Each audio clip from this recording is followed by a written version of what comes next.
Hey guys, welcome back to Daily Kaylee's 13 Days of Halloween.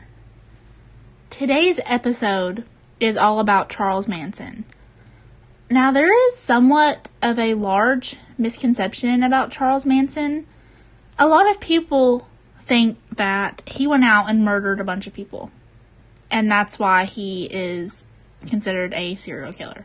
However, Charles Manson did not kill any of his victims. He is in prison because he orchestrated the murders of these people, and his followers loved him and believed in him so much that they committed these murders for him. So there's that.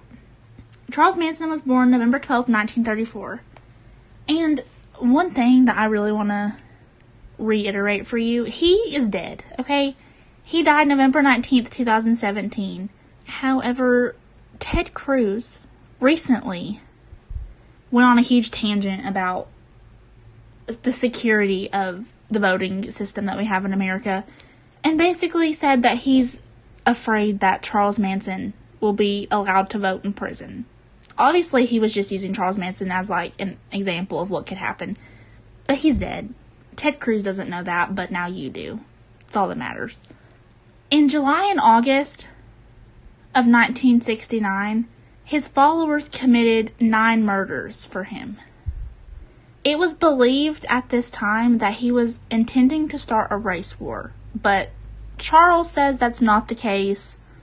In my opinion, if the murderer himself says this is not the case, it's probably not, but the police still insist that that's what he was trying to do. I mean, the man does have a swastika tattooed on his forehead, so I would say he probably was too. He formed a cult in 1967, which was known as the Manson Family. It was based in California, and it was some crazy shit, actually. If you've seen American Horror Story Cult, which is season 7, I think, then you have probably seen the episode with Evan Peters, and I think Sarah Paulson's in that episode, when he goes to this house and it shows what happened on the night that Charles Manson murdered all these people.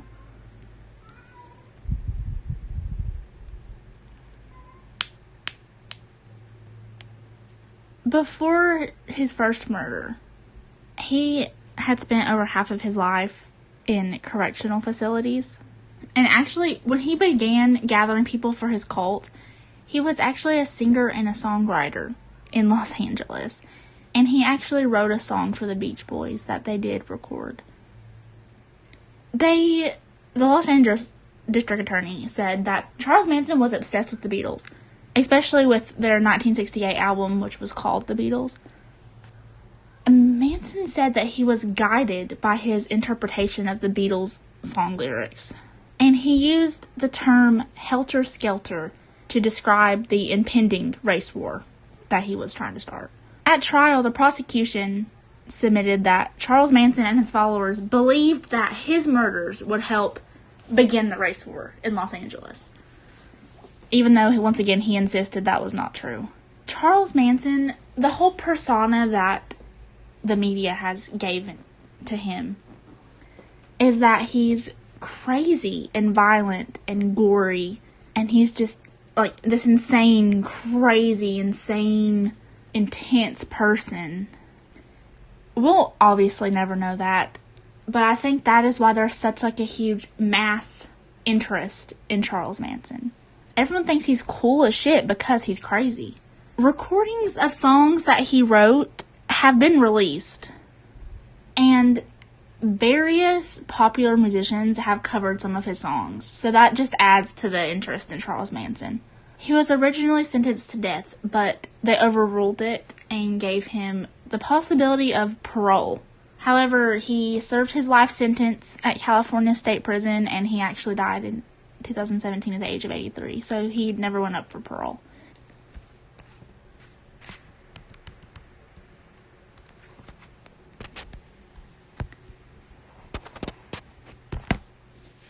Charles's mom was a 16-year-old single mother at the time, and when she gave birth, he was born in Cincinnati, Ohio. She had no name for him. And for weeks, they seriously called him No Name Maddox because that was his mom's last name. However, a few weeks later, he was named Charles Miles Maddox. Charles Manson never knew his father, but because of a paternity test that his mom filed a lawsuit with, he learned that his father seems to have been Colonel Walker Henderson Scott Sr. from Kentucky. He had a huge reputation. He had a huge reputation as a con artist in Kentucky, so you can see the kind of person that he was. He also let Charles's mother believe that he was an army colonel, which is why his name is Colonel Walker Henderson Scott. But that was literally just a nickname. He was not in the army, and whenever Charles's mother told him that she was pregnant, he told her that he had been called away on army business. And after several months, she realized he was not coming back. And once again, he was not in the fucking army. He literally just made this up. Right before Charles was born, his mother married William Eugene Manson, and he worked at a dry cleaning business. They got a divorce when Charles was only 3 years old, but Charles still kept his last name, Manson. His mother was also not the best of people. She would always leave Charles with a babysitter so she could go out drinking at bars with her brother.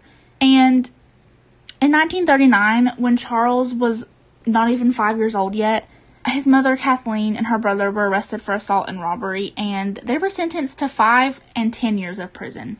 She got 5 and he got 10. And once again, Charles was very young. When Charles was 9, he set his school on fire. He always got in trouble for truancy and petty theft. There was a huge lack of foster homes in Ohio. So when he was 13, he was placed in a school for boys in Indiana. It was literally for male delinquents, and it was run by Catholic priests. So you can imagine how that went, I'm sure.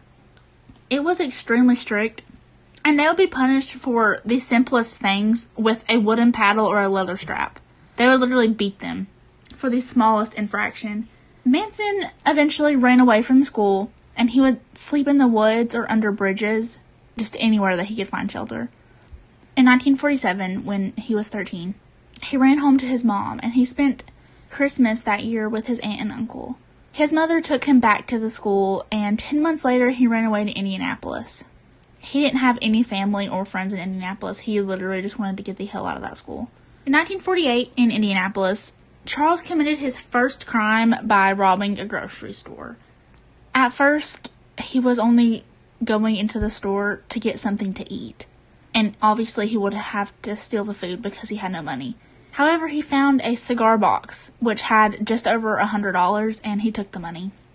He used this money to rent a room on Skid Row in Indianapolis and to buy food. After this, Manson tried to do the good thing for his life, and he got a job delivering messages for Western Union. However, he then began to try and make more money through petty theft. He was caught, and in 1949, when he was 15, there was a juvenile facility by the name of Boys Town in Omaha, Nebraska, and the judge sent him there instead of giving him actual punishment, I would say. After 4 days, however, he somehow obtained a gun with a fellow boy in the home and stole a car. They used this gun and the car to commit 2 armed robberies on their way home, and they were going to the other boy's uncle's home in Illinois. The boy's name was Blackie Nielsen, and Nielsen's uncle was a professional thief. So when the boys got there, he obviously was not a good influence on them, and according to Manson, he took them on as apprentices.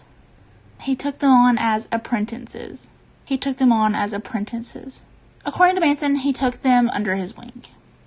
2 weeks later, Charles was arrested again on a raid of a store. They obviously had to investigate this robbery, and they linked him to 2 earlier armed robberies, and he was sent to the Indiana Boys School, which was super strict on kids. At the school, according to Manson, he was raped by other students with the encouragement of a staff member, and he was also repeatedly beaten. He ran away from that school 18 times and was delivered back there every single time.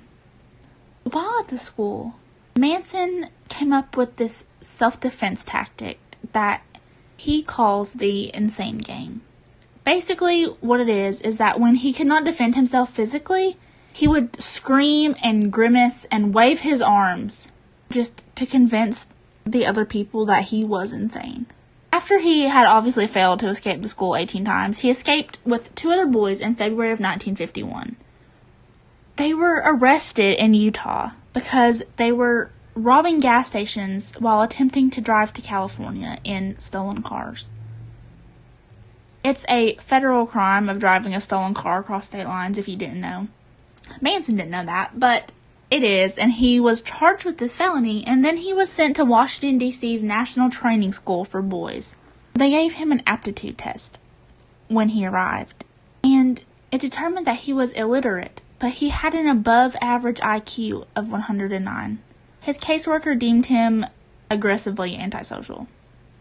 I would be too. In 1951, his psychiatrist recommended that he be transferred to Natural Bridge Honor Camp, which was a minimum security institution. His aunt visited him and told the administrators that she would let him stay at her house and would help him get a job. He was almost free. He had a parole hearing scheduled for February of 1952. This was literally 6 months or less after he would have been put into this institution. But in January, right before his parole hearing, he was caught raping a boy at knife point. He was then transferred to the Federal Reformatory in Petersburg, Virginia. There, he committed what the administration said was 8 serious disciplinary offenses, 3 involving homosexual acts. After this, he was moved to a maximum security reformatory in Ohio, and he was expected to remain there until he would be released on his 21st birthday, which would be in November of 1955. He had extremely good behavior in this institution, and they released him in May of 1954, as long as he would stay with his aunt and uncle. In 1955, Manson married a hospital waitress named Rosalie Jean Willis. Around October, about 3 months after he and his pregnant wife arrived in Los Angeles, Manson was charged with another federal crime for taking a stolen vehicle across state lines. They had stolen the car that they had driven from Ohio to Los Angeles. He was evaluated again by a psychiatrist, and he was only given 5 years probation. However, he failed to appear in Los Angeles, resulted in his arrest in Indianapolis in March of 1956. His probation was revoked because he fucked up, and he was sentenced to 3 years of imprisonment at Terminal Island, which is in San Pedro, California. While he was in prison, his wife Rosalie gave birth to their son, Charles Manson Jr. During his first year at Terminal Island, Rosalie and his mom would visit Charles, and they were actually living together in Los Angeles so they could be close by. In March of 1957, his wife stopped visiting. He was obviously confused and worried, and his mother came to tell him that Rosalie was now living with another man. Less than 2 weeks before he had a scheduled parole hearing, he tried to escape prison by stealing a car. He was given 5 years probation, and his parole was denied as well. Manson finally received 5 years of parole in September of 1958, and Rosalie received a decree of divorce from Manson. In November, 2 months later, he was pimping a 16-year-old girl, and he was also receiving additional support from a girl with wealthy parents. I have no idea where he found these girls. These dumb young girls. In September of 1959, he pleaded guilty to a charge of attempting to cash a forged check from the U.S. Treasury. He claimed he stole it from a mailbox, and that charge was dropped. He received a 10-year suspended sentence and probation after a young woman by the name of Leona, who had an arrest record for prostitution, made a plea before the court that she and Manson were deeply in love and were married if he was freed. Before the year ended, she did marry Manson, and it was probably so that she would not be required to testify against him. I feel like he just loves his way out of things. Manson took Leona and another woman to New Mexico for the sole purpose of prostituting them.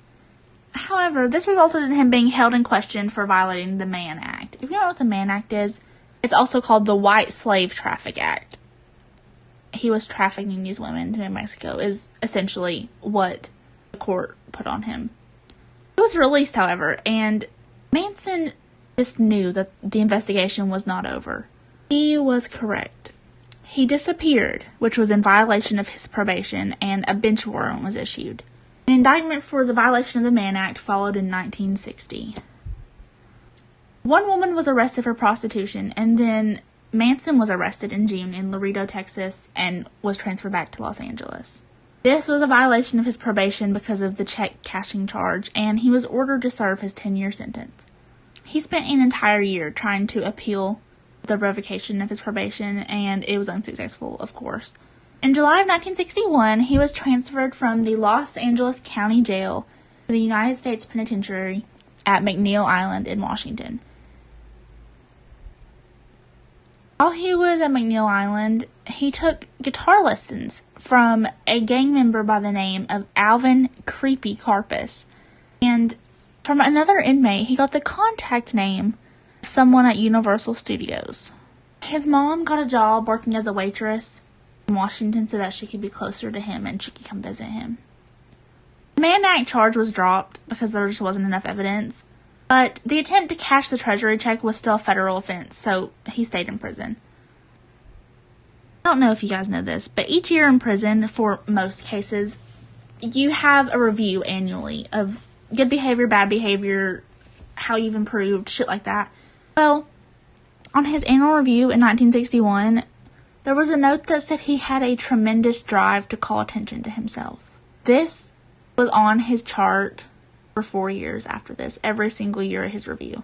1963, Leona was given a divorce, and according to Leona, she said they had a son by the name of Charles Luther. This has never been proven. There's no record of him, but we don't know. In June of 1966, Charles Manson was sent to Terminal Island for a second time to prepare for early release. At the time of his release on March 21st, 1967, he had spent more than half of his life in prison. And almost all of it was because he broke federal laws. He could have had little to no time in prison if he would have fucking stayed away from federal laws. When they went to release him, he told the authorities that prison had become his home, and he requested permission to stay.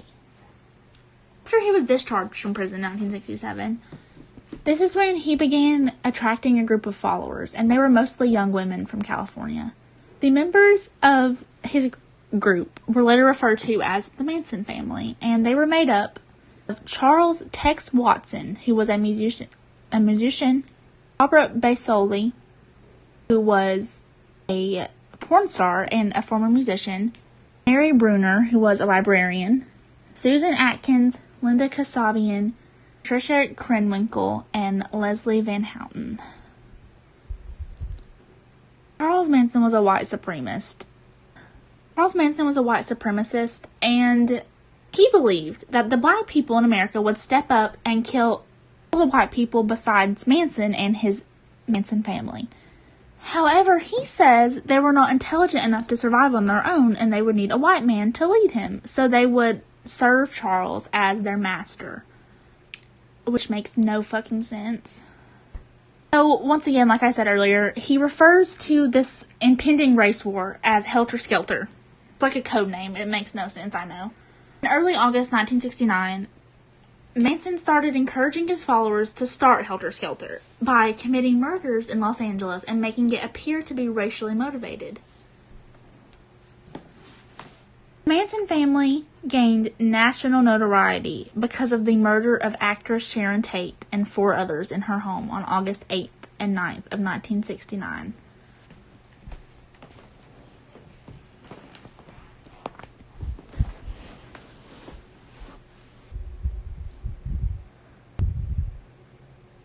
The next day, they killed Leno and Rosemary LaBianca.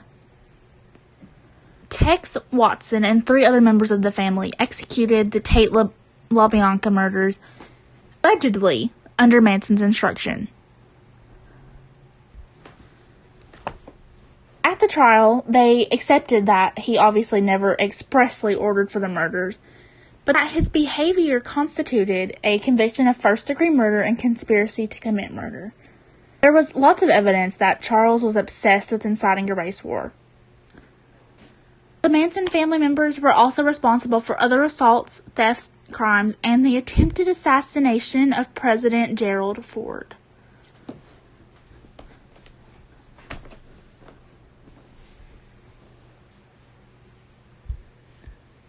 Trial began on July 15, 1970. July 24th, which was the first day of his testimony, Manson appeared in court with an X carved into his forehead. Followers issued this statement from Manson himself that said, "I have X'd myself from your world." The following day, 3 other members of his family appeared in court with an X carved into their foreheads as well. Members of the Manson family were so dedicated to him that they camped outside of the courthouse and held a vigil on a street corner.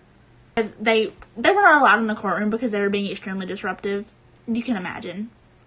Some of Manson's followers carved crosses into their heads. You don't know this. In Vietnam, nuns would show up in robes and threaten to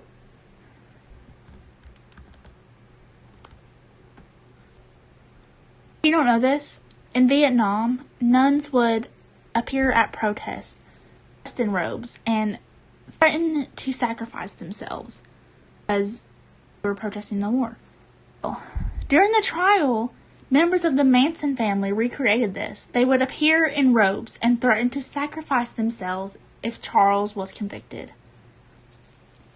They had dozens of witnesses during the trial, but the primary witness was Linda Sabine. She was present during the tape murders on August 8th and 9th of 1969. She was a member of the Manson family. Provided graphic testimony of the tape murders, and she observed from outside the house. She didn't go in, she didn't take part. She was also in the car with Charles on the following evening when he ordered the La Bianca killings. La Bianca spent days on the witness stand. She was cross-examined by all the defendant's lawyers. After testifying, she went into hiding for the next 40 years. In early August of 1970, just a few months after the trial began, President Richard Nixon told reporters that he believed that Manson was guilty of the murders, either directly or indirectly. Way he was guilty. Manson obtained a copy of the newspaper and held up the headline to the jury, obviously trying to end the trial because, as you know, you cannot be biased and be on a jury. Defense lawyers say he needs a mistrial. Defense lawyers called for a mistrial, arguing that their clients had killed far fewer people than Nixon's war machine in Vietnam. So now it's the fucking Manson family versus Nixon, I guess. The jury then had to answer whether each of them saw the headline and whether it affected his or her ability to make an independent decision. That shit. They all said that they could still decide independently. Shortly after, the female defendants, Kins, Krenwinkel, and Van Houten, all of the Manson family, were removed from the room for chanting, "Nixon says we are guilty, so why go on?" October 5th, 1970, Charles Manson tried to kill the judge while the jury was present in the room. Manson first threatened him, and then he jumped over his lawyer's table with a sharpened pencil in the direction of the judge. Manson was restrained before he ever reached the judge, and while being led out of the courtroom, Manson screamed at Judge Older, "Name of Christian justice, someone should cut your head off." At the exact same time, the female defendants began chanting something in Latin. Very cult-like activities. After this, the judge brought a .38 caliber pistol to the trial every single day. November 16th, 1970, the state of California rested its case after presenting 22 weeks' worth of evidence. Defendants running the courtroom. Every single person in that courtroom was fucking shocked. They announced that they had no witnesses to present and rested their case. Manson's testimony goes like this. "Children that come at you with knives, they are your children. You taught them. I didn't teach them. I just tried to help them stand up. Of the people at the ranch that you call the family were just people that you did not want. Know this, that in your hearts and your souls, you are as much responsible for the Vietnam War as I am for killing these people. I can't judge any of you. I know malice against you and no ribbons for you. I think that it is high time that you all start looking at yourselves and judging the lie that you live in. My father is the jailhouse. My father is your system. I'm only what you made me. I'm only a reflection of you. To kill me? Ha, I am already dead. Have been all my life. Spent 23 years in tombs that you have built. After he finished speaking, the judge offered to let him testify before the jury, and Manson said it was not necessary. He told the female defendants that they no longer needed to testify either. November of 1970. Leslie Van Houten's attorney, Ronald Hughes, failed to appear for the closing arguments in the trial. That evening, he was found dead in a California state park. His body was already badly decomposed, and it was impossible to tell the cause of death. Hughes had disagreed with Manson during the trial, and basically he was there to protect Leslie Van Houten, and that was it. He believed that she should not testify to protect Charles. And some allegations have been made that Hughes was murdered by the Manson family because of this. January 25th, 1971, the jury found Manson, Krenwinkel, and Atkins guilty of first-degree murder in all 7 of the Tate and LaBianca killings. They found Leslie Van Houten guilty of murder in the first degree and LaBianca killings. All the convictions, the court had a separate hearing before the same jury for each defendant to see if they should receive the death sentence. Each of the 3 female defendants, Atkins, Van Houten, and Krenwinkel, took the stand. Provided graphic details of the murders and said that Charles was not involved. They were still trying to protect him. 3 of the women claimed that they had committed these crimes in order to help the family member Bobby Soley get out of jail.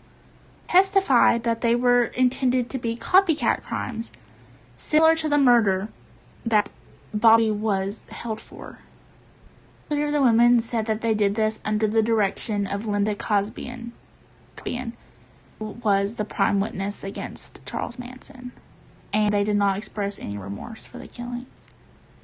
March 4th, 1971, during the sentencing hearings, Manson trimmed his beard and shaved his head, and he told the media, "I am the devil, and the devil always had a bald head." On March 29th, 1971, the jury sentenced all 4 of them to death. Female defendants were led into the courtroom. Each of them had shaved heads, just like Manson. The sentencing shouted to the jury, "Better lock your doors and watch your kids." The Manson murder trial was the longest trial in American history when it occurred. It was 9.5 months long. The trial was among the most publicized of American criminal cases of the 20th century, and it was then dubbed the trial of the century. The jury had been sequestered for 225 days, longer than any jury before it, and the trial's transcript alone ran to 209 volumes, which was 31,716 pages.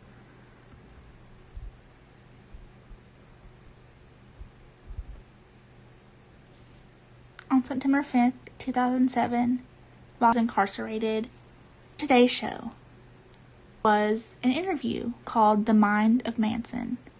Footage of the, and I quote, unshackled, unapologetic, and unruly Manson was so unbelievable. 7 minutes of it had originally been broadcast.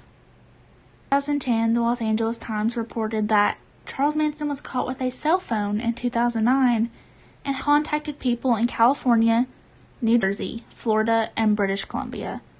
The person for the California Department of Corrections said that they had no idea if Manson had used the phone for criminal purposes or not.